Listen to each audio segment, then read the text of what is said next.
Okay, so now I have my darkest colors in. I haven't even started on the shirt. I'm just going to do the demo for the face. But the nice thing about gouache is you can reactivate it. It's water-based, so until you put a sealant on it, it's always going to be able to be activated by water slightly. So I now want to establish these most important features, and so the next thing I'm going to do is put a very light wash on the face for the whole face.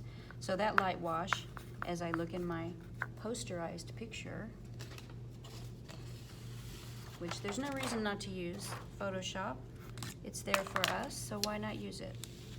Now, if I were to paint his face exactly like this, it would be interesting, but it would also look very posterized. But the nice thing about gouache is I can go back in and reactivate all of these colors.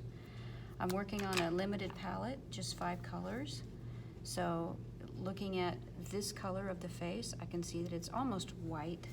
So I'm going to put a little yellow ochre and white and just a touch of red to make a skin tone. That was too much red.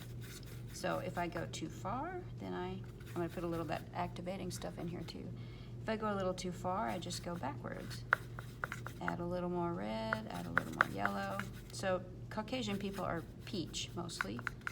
You can cut that slightly with a little blue if you don't want them to be so peachy. In fact, that's how you make a skin tone. So that's a little too dull, so I'm going to go in with some white again. So it's just a back and forth. Is it white? Is it yellow? Is it pink? Is it red? Gouache is going to dry a little bit differently, so there I have too much red. I'm just going to stop putting red in, clean my brush, and leave what I have here. So I think that's nice. It could be a little more yellow, so there's a little more yellow. Okay, that's perfect. I'm going to water it down to add a little drop of that Goma Arabic is what it's called. It still could be a little more yellow. There we go. All right. Now I can always go lighter on this when I add white. So I'm going to cover the face, and I'm going to do it so light that I don't lose my pencil. I can still see the hair. I can go up next to this black if I want. That's probably a good idea. I can still see the hair. If I overlap it a little bit, no big deal. I almost can just use what's on my brush for the whole thing. And yes, you can see there's going to be starting and stopping lines, which could, be frustrating if you don't like that.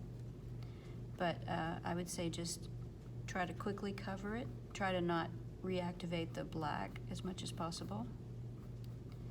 Another way to do this is to avoid the black totally and start with the face being light. That's what one of the instructors that we looked at did.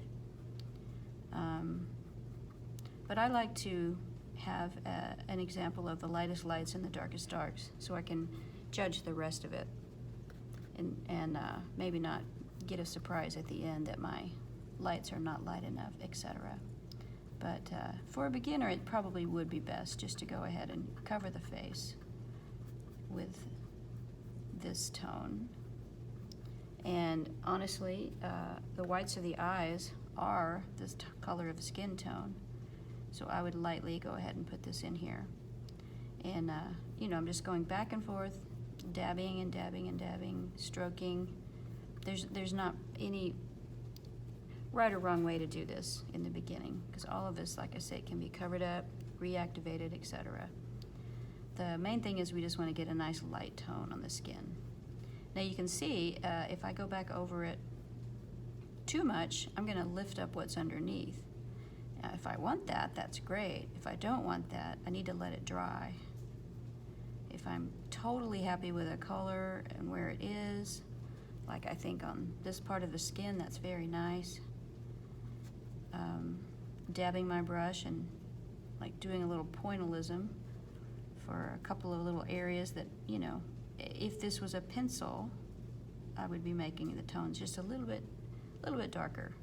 Okay, so it's not wet yet, so it's still blending together nicely. Okay, and now I will do the throat.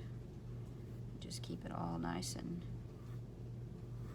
general for right now. We're going to go general to specific.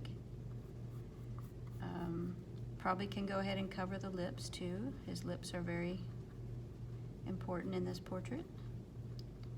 So, and they're very pronounced. They're going to go darker, but we don't want him to look like he's wearing lipstick, so skin tone's fine. Now see, I've gone back into this, and now because my brush has got some kind of separations, I'm making little parallel lines. So I'm going to smooth my brush out and then smooth this out. Okay, I should be going probably a little bit faster, so I will cover this whole thing. And if I go really fast, I won't get any streaks. If I use a really big brush and go really fast. But that makes me a little uncomfortable, and I don't want to lose any